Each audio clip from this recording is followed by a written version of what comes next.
But there is one condition. There is one condition, and that is, that you take on a GTY project of your own. And I've been asking Tommy for, quite some time. So, who's your GTY project going to be? I mean, come on, man, pay up. Pay up by passing it forward. So I'm just curious to know kind of where you are in that process, buddy. So I knew this question was going to come. So the truth is, I don't have one, but that's going to change soon, maybe even today. My problem is that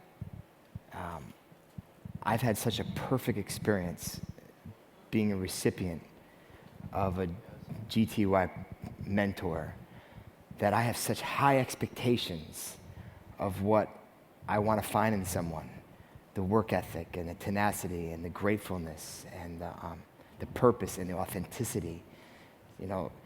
I'm thinking about leaving the speaking circuit. I've told him the other day, I think there's a lot of phonies and there's like 99% self-promoters, and I have a hard time with it. And I'm trying to find out, how do you stay authentic given the same message every day, 4 cities a week? It's challenging, and so how do you find someone that wants to do what I want to do, that's authentic and genuine? So I have these high standards, and so the last 3 years he's been up my, who's your GTY? Who's your GTY? Asking me, and I haven't found, that person, and I thought I had, and I'm just so selective. Kind of like when I was looking for a wife, I had this perfect list, and it just doesn't exist, But something happened to me a month ago that I just told Farber this morning, so this is kind of ad lib. But when I first got engaged to Jill, I was making $70,000 a year running a nonprofit. I thought that was a shitload of money, and we were looking for homes, and we looked in the area of town that we were going to live in, and she showed me this area. She grew up there. Let me show you this area of town, but and we looked at these beautiful homes in beautiful areas, and we can't even afford 1 month payment, let alone buying a house. So we moved about an hour south, and God's just so blessed me the last year. I bought that dream house for my wife last month, that one that she showed me that was her favorite home, and we moved in last month, and it was an incredible experience just moving this home and having our kids there, and just so blessed and thankful for the gifts. And then I got a phone call like 2 days after you moved in. You're still unpacking, you're painting, you're fixing up. And it was the general manager of a hotel in Denver named Marcel Pitton. And he is the GM of one of the nicest hotel in Denver, like the old Brown Palace. Every U.S. president stayed there. It's a treasure. And he's been a great mentor and friend, very generous to me. And he said, I have a favor for you. I need you to come and have lunch today and to meet a kid that I'm mentoring. And I wanted to say no, because I'm painting, I'm fixing up, I'm unpacking. You know how it is when you move. I got 3 kids. I took a week off to get this house ready before I got back on the road. But I didn't say no. I said yes because I have a lot of respect for Marcel, but I'm bitching the whole way in the shower, getting paint out of my nails, getting my coat and jacket on, and getting to the Brown Palace. And I walk into the lobby, and I see Marcel, and he's very thankful I showed up, and he introduced me to a man that he's been mentoring for the last last year or so. And as soon as and Marcel didn't tell me anything about this gentleman, except his name was Ethan. So I meet Ethan, and I can automatically tell that he's an athlete. He's probably early 30s, very cut, very tough. But when he shook my hand and said hello, he couldn't look me in the eye. He was like a beat-up dog. His self-confidence was so low. And I sensed that there was something. And I soon realized that God wanted me to be at this lunch. So we walked into the restaurant. Marcel went to the back of the room where no one was there, and we started talking. And Marcel looks at me and says, I've been mentoring this kid, Ethan. He's remarkable. And he has a story he wants to share with you. So in the back of my head, I have to admit, I had 12 contractors. I got a plumber, electrician, a painter. I got a guy building a freaking playground set, the mulch guy. They're all at my house, and I'm in the head doing all the things I got to do at this house. And then Ethan starts talking. And as he was talking, I couldn't hear a word he was saying because he was whispering. He's so soft-spoken. He was so genuine, methodical that he was telling me his life story that he was basically an All-American basketball player when he was right out of high school. got recruited to some of the top basketball schools in the country as a point guard, Division I, any kid's dream. Started getting cocky a little bit, started getting arrogant a little bit, started drinking a little bit, started doing a little bit of drugs. He was telling me, whispering. I was hanging on every word. And gets kicked off one team, gets transferred to another school, gets kicked off another team, all about drugs, alcohol, attitude, arrogance, cocky. Gets kicked off another team, gets kicked off 3 or 4 teams, and finally he's at his last team, and he gains 30 pounds. He's doing tons of drugs. He's doing alcohol. And one night he got totally wasted and got in a car, and I'm hanging on every word. And he says he drove down the road 70 miles per hour, and I hit a car head on, killed the guy.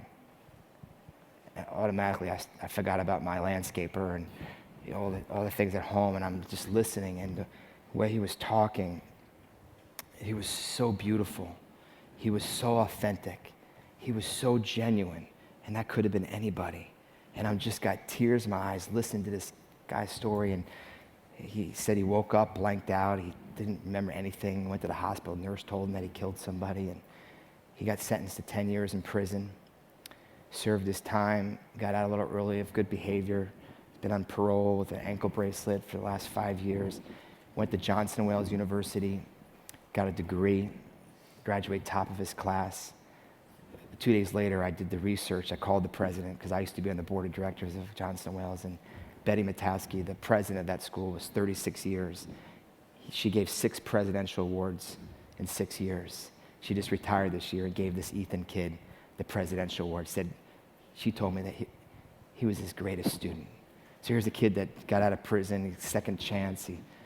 He got a degree, but he can't get a job. No one will hire him because he's got a criminal record. He killed somebody. And even Marcel, who's the general manager of this hotel, wouldn't hire him, told me he couldn't hire him because his owners wouldn't let someone with a criminal record. And so he shared with me more.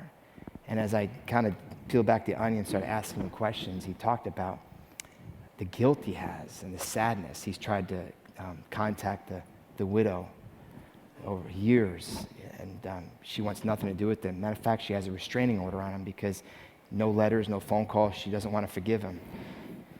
So I'm just listening to the story, and I'm falling in love with this kid. It's very, very similar how I felt when I met Farber for the first time, where you just love this man.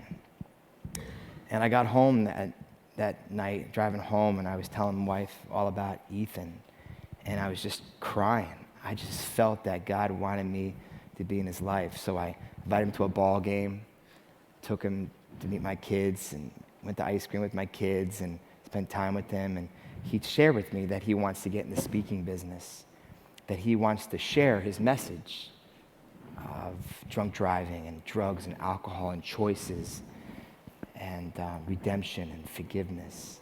He wants to share it with high school kids and college kids. And he read my book and was so moved by my story. And he asked for my help at the lunch, the first lunch. And I looked at him, and of course I wanted to say yes, but it's amazing. It just flew through me, and I said, I can't help you.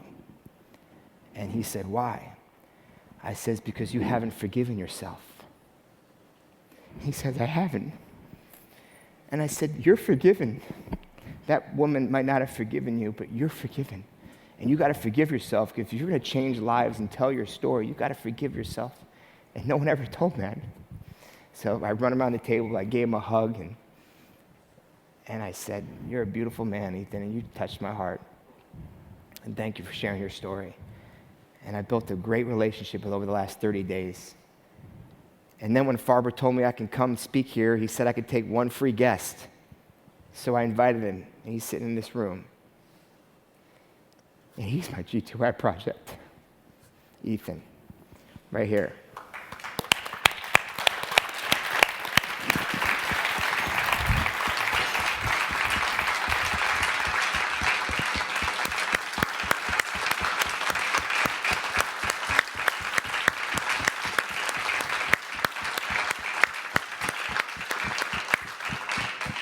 So the truth is, if Marcel Pitton, the general manager of the Brown Palace, called me up in the middle of 12 different contractors and said, well, I'm mentoring a kid that killed somebody and served 10 years in prison. He's got an ankle bracelet on. Can you come down and have lunch with him? I might not have taken that lunch. As much as I want to say I would have, but I just might not have. And the lesson that I learned with Ethan is that we all have sins. We all make mistakes, and we all have done things we shouldn't have done. But redemption is the most beautiful form of love and forgiveness and second chances. And this kid has got a great story. And he's going to go around America, high school, college to college. And he's going to share his message of forgiveness and responsibility and attitude. And he's going to change the world. And as Steve Farber gave me a platform to share my message with the world, I'm going to give this guy the platform to do the same thing. For the last 3 years, Farber's been asking me, who's my GTY project? And I never felt anyone that was deserving of it until I met you. And your story's really beautiful. And this was his first trip. You know, he got a piece of paper. We had to call his parole officer. This is really big for him being here. And he's very much overwhelmed. And I would love every single person in this room to give this guy so much love and so much encouragement over the next day, because he's about to change the world. Right.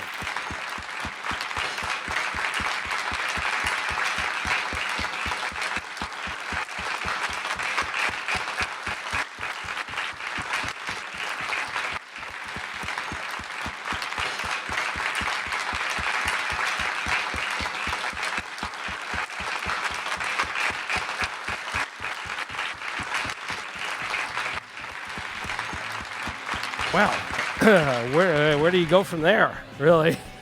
All right, so listen, that was phenomenal. Thank you so much, Tommy. And Diane, thank you for asking us what kind of tree we'd like to be and helping in other ways. This was really phenomenal.